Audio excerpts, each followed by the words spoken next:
greatest country in the world. Welcome to our special. Who is Zohran Mamdani? We could end the special here. Here's a tweet he recently sent out. That's quoting Karl Marx. From each, according to his ability, to each, according to his needs. But, whatever. Can you believe that the people of New York City voted for a Muslim communist from Uganda? Yes, I can. I can in fact believe that. It was foreigners, two groups of people who voted for Zohran. Foreigners and young women, young white women. That's it. Those two voting blocks. What bizarre bedfellows. And you add to that the fact that normal people in New York City have left. They all went to Florida and the Carolinas. People don't understand this, and people need to get this. New York City is not the place that you remember it to be. It's totally different now. It's totally different. William Wolfe said it. He said, New York City is now a third world metropolis wearing the Big Apple as a skin suit. Americans did not elect Mamdani. Foreigners did. The white population of New York City in 1910 was 98%. That's who built New York. The white population of New York City in 1950 was 90%. In 1980, it dropped down to 52%. And today, the white population in New York City is 32%. The rest are foreigners. And then of the 32%, nearly all those are transplant progressives. Young progressives, recently out of college, moving to the big city, bringing their communist ideology, their communist religion with them. It is a religion. We'll get to that more later in the show. It's a religion for those who hate Christianity and are trying to fill a God-sized hole in their heart. Again, more on that later. But look at the voting blocks for Zohran. 82% of gays voted for the Muslim. The Muslim who just recently took a picture with the lawmaker in Uganda who passed a kill the gays bill, where if you're gay, they kill you. In Uganda, which Zohran, by the way, is still a dual citizen of. He took a picture with the lawmaker who wrote the bill, just like I think 2 weeks ago, or 2 weeks before the election. And 82% of gays voted for Zohran. Look at it, people break down by religion. People whose religion is other, like not Christian or Jewish, other, 70% voted for Zohran, and 75% of people whose religion is none.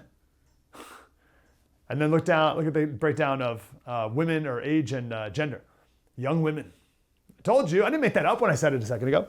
81% of young women voted for Zohran. I'll never forget when I first voted. We'll talk to some guests later about why that is. And I want to talk about one aspect of it here. But I'll never forget when I first heard of Zohran, he was calling for government-owned grocery stores. And I laughed it off. And it wasn't long after that, like a couple minutes actually, and I was like, wait a second. That might work. With an electorate of foreigners and young women, that'll probably do it. Fast and free, that's brilliant. Fast and free is a brilliant slogan. Who doesn't want that? Same thing with hope and change. Sounds great. What kind of change are you talking about? Doesn't matter. You can put out whatever you want on it. Fast and free, whatever. What's fast and free? I don't know, everything. Now, he did a good job. You got to give it to Zohran for identifying the affordability crisis in New York City. But no one ever asked, what are the reasons why New York City is so unaffordable, right? They never addressed that. It's like, fast and free. And then I saw Jewish people endorsing Zohran. Like, oh yeah, like we are living in bizarro world. Did you ever think that 24 years after 9/11, remember all the outrage in 2010 about the Ground Zero Mosque? Which is a mosque that, it was a mosque they wanted to build a couple blocks away from where the World Trade Centers were. That was in 2010. Sarah Palin was all about that. And now here we are, not long after that. And we have the guy who's going to be the mayor. When he's running for office, he's running ads in Arabic. And he's palling around with the unindicted co-conspirator of the 1993 World Trade Center bombing. Like that to me, 24 years ago, if you told me that was going to happen in the year 2025, I think that would have been pretty hard to believe. All right, we got some guests coming up, but I want to make this point right here. First, why we should all care no matter where we are. I don't want the devil to get a foothold anywhere in my country. I very much understand. I totally get the appeal of letting the people of New York City get what they voted for good and hard. But it is not good to let these people control the biggest city in America. There's no reason to believe that the people will learn their lesson and in 4 years vote for a Rudy again. No, it's not. It won't happen. This is not 1990 New York City. The demographics aren't there. Demographics is destiny. It's not there. 62% of kids in New York City have someone in the household who's foreign born. That's it. There is no Rudy revival bounce back in New York City's future.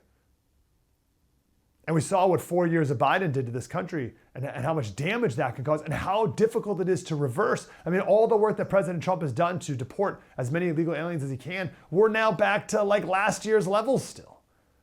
Even if New York City learns its lesson, it could still take decades, at best decades, to fix it and get us back to just where we are today. So I don't want to give up on any place in my country. But here's the main point I want to get in the next 4 minutes. How could people vote for Zohran? Foreigners, I get the foreigners, right? They grew up they don't have a Christian background. They don't have a Christian culture. They don't have an American culture. They come here from Sri Lanka or Pakistan. And of course, they want to make this place more like Pakistan and vote for the Uganda guy. Like, I get that. But what about the white women who grew up here? What is this about? What's happening here? Luxury beliefs. Luxury beliefs. Oh, one more data point I forgot to do. Transplants. Did I mention this? I don't think I did. People who are born and raised in New York, native New Yorkers, only 38% voted for Zohran, the foreigner.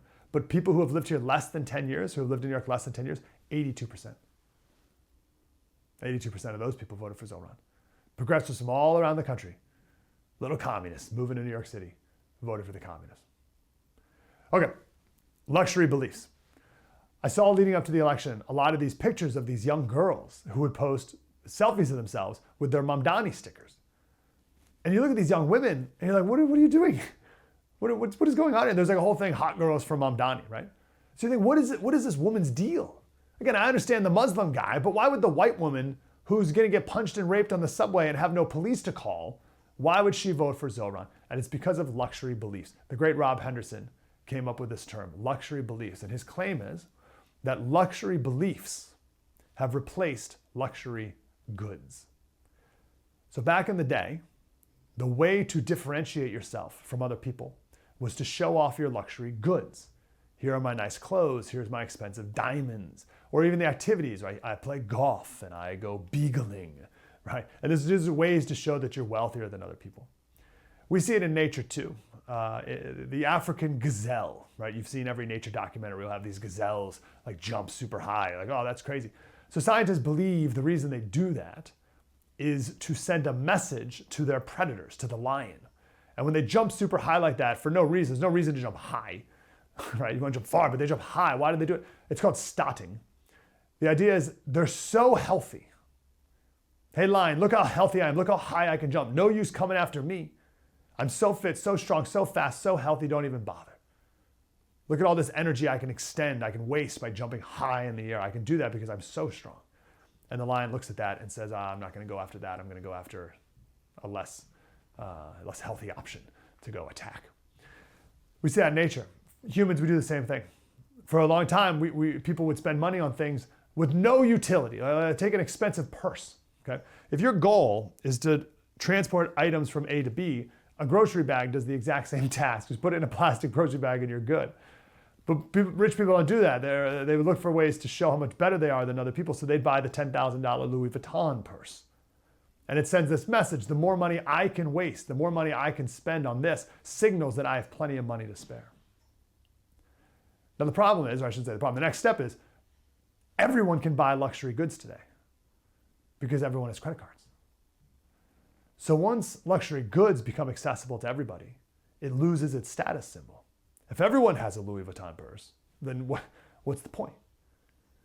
Back in the day, like back in the medieval times, spices were a status symbol, right? Oh, you have cinnamon? Unbelievable. Well, now everyone can buy spices. So like that doesn't do it. The nicest forks and knives that kings would use weren't made of gold, they were made of aluminum.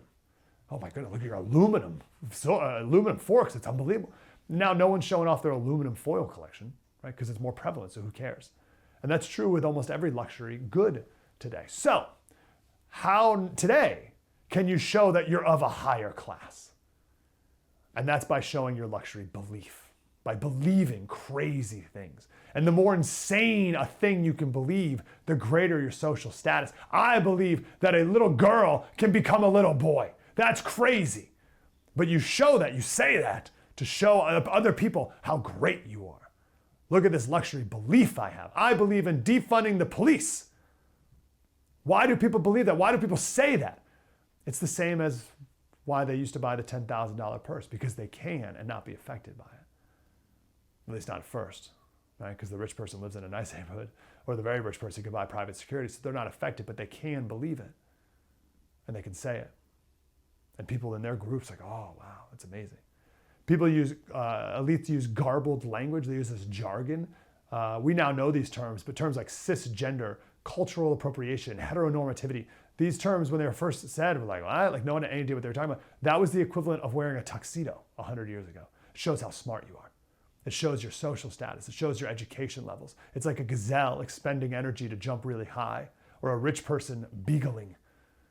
It says, I have the time and the means to acquire esoteric ideas, and look at this jargon that I know that you don't. I am great. This is why celebrities have so many transgender kids. There's celebrities that have like 3 trans kids. That's statistically impossible.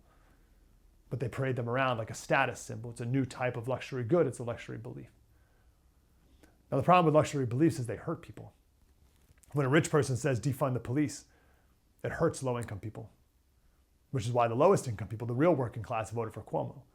It was the foreigners and the rich white people who voted for Zohran. Someone wrote on Twitter, they said a lot of people left and right don't get that voting hard left is as much a class signifier as where you went to college or skiing in the Alps. Voting for Zohran for rich young white people, especially girls, women, it's a luxury good. They can afford it, but they think they can. And if things get too bad, they can always move away. Let the plebes deal with it. Now, if I may, and I'll end here and we'll get to our wonderful guests. The one good thing that could come out of a Zohran win, the one bit of light at the end of this tunnel, is that it makes it a little more likely, and this is my own pipe dream, I shouldn't even say this, because it's so unlikely, but the thought of it makes me so happy I have to say it. The Zohran win, a Zohran win means that once New York City just gets torn to the ground, it makes it a little more likely that from its ashes, we could one day have a mayor, Donald Trump. No, hear me out. Donald Trump, he leaves the White House and he's done, and he decides to go back to his hometown and save the Big Apple. How Jeffersonian of him to retire back to his hometown. It's the only light I can see here. Then and only then will it all be worth it. I am in favor of defunding the police. I think that what we need to do is not chip away $1 million or $5 million. I think in this first year, we need to take $1 billion out of that budget. Are prisons obsolete? I think that, frankly, I mean, what purpose do they serve? I think we have to ask ourselves that. We'll have to go beyond the market. We can establish community land trusts to gradually buy up housing on the private market and convert it to community ownership. We have to continue to elect more socialists, and we have to ensure that we are unapologetic about our socialism. There are also other issues that we firmly believe in, whether it's BDS, right, or whether it is the end goal of seizing the means of production. सवाल पूछना चाहता हूँ। तुमने कभी किसी को vote किया? But if you want to pursue your promise to create the single largest deportation force in American history, or your promise to persecute and punish your political enemies, then you will have to get through me to do that here in New York City. Pretty amazing.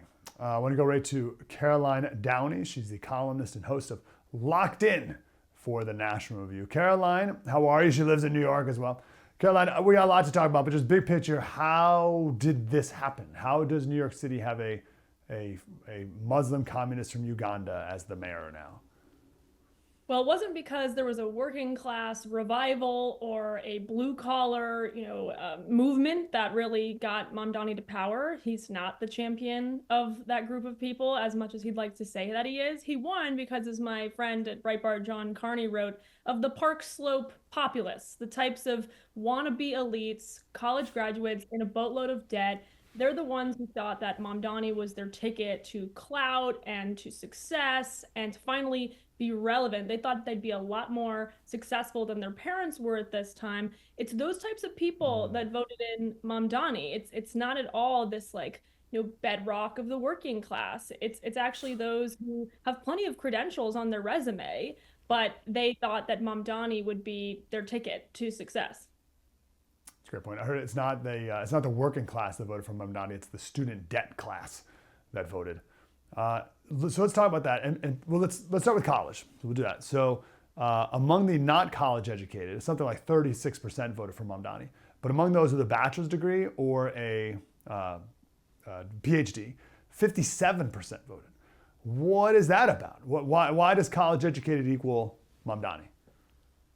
Well, because they're saddled in debt, like you mentioned, and I think they're kind of disenfranchised in a sense by the system that told them that they have to get a bachelor's degree, which is they're now as ubiquitous as high school degrees at this point. They don't really hold that much industrial value, but that kind of debt is inhibiting a lot of these overpopulated wannabe elites from getting ahead. And so there was this other piece right after the primary and Mamdani won called the Commie Corridor. So it's all those gentrified parts of Brooklyn, of Astoria, of up the East River. It was those enclaves that really turned out for Mamdani, but it was the working class that he claims to be the biggest fighter for that went for Cuomo. And I believe the results broke down in a similar way with the general election. It's the people who built New York City, not the transplants who came from NESCAC schools and have all these prestigious Ivy League credentials on their resumes. It's not those types that built this city. They didn't want Mamdani because they know that this is first of all, fool's gold, pie in the sky promises that are unlikely to be realized, but also that it's going to make life in the city miserable for them. They're not going to benefit from most of his proposals. No. Let's talk about women, young women, 18 to 29, 81% for Mamdani, by far the biggest age and gender demographic, young women. What's that about? Honestly, as a young Gen Z woman living in Manhattan, I just do not think many of my peers who are female were thinking that deeply about the mechanics of Mamdani's proposals, especially when it comes to public safety. He's saying we want a Department of Community Safety, and that sounds lovely. It sounds peachy until you look beneath the surface and you find out, well, actually, the only thing that really combats crime in a city like New York City or anywhere is deterrence and law and order and actually arresting criminals and preventing them from getting back out onto the street and reoffending and re-terrorizing young women. So it is in a way like the height of masochism that there are young women who have, like myself, personally experienced very unsafe situations on the streets of New York City, in the subways, in public transit, and still went ahead and voted for Mamdani because it glitters. His platform sounds wonderful, but in practice, it's going to make the city a lot more unsafe. He's going to disarm law enforcement, effectively neuter them. I mean, he's already villainized them throughout his entire campaign, and for most of his political career, he's not going to be any friend to the NYPD. And it's amazing to me that so many young women in the city still voted for him. And I think what that says is that they need to live through, unfortunately, a much more unsafe city to really understand how this translates. I'm sure you've seen these videos of young women who are walking down the street and they got the selfie camera on, right? And they're taking a video of themselves after they just got punched in the face by some guy walking down the sidewalk. And they're like crying and shocked that they just got punched in the face for no reason. I would love to ask them who they voted for. Is it true that if you live through the horrors of getting punched in the face or living in a violent, dangerous New York City, that you will then wake up and learn your lesson? I hope that's true, but you're a rational, normal person. Not everyone is. It may not even be enough. Exactly. I shouldn't even say that that's going to be the catalyst for them to have a wake-up call and start voting for conservative governance that actually empowers law enforcement to do their job, because you mentioned a case that was there was a TikTok influencer who was punched arbitrarily on the street by, of course, a recidivist criminal. And that same influencer months later put out a glowing endorsement of Zohran Mamdani on TikTok. So sometimes it just doesn't compute. And I can't understand why, but I think it's just the way it sounds. The way it sounds, community safety. It's very euphemistic, of course, because basically it just means that the mentally ill who are predisposed to violence are going to be handed the keys to the city. They're going to be, it's going to be open season on the subways, whereas before the subways were already very precarious. And now we're just creating more sitting ducks, more moving targets, and more ticking time bombs.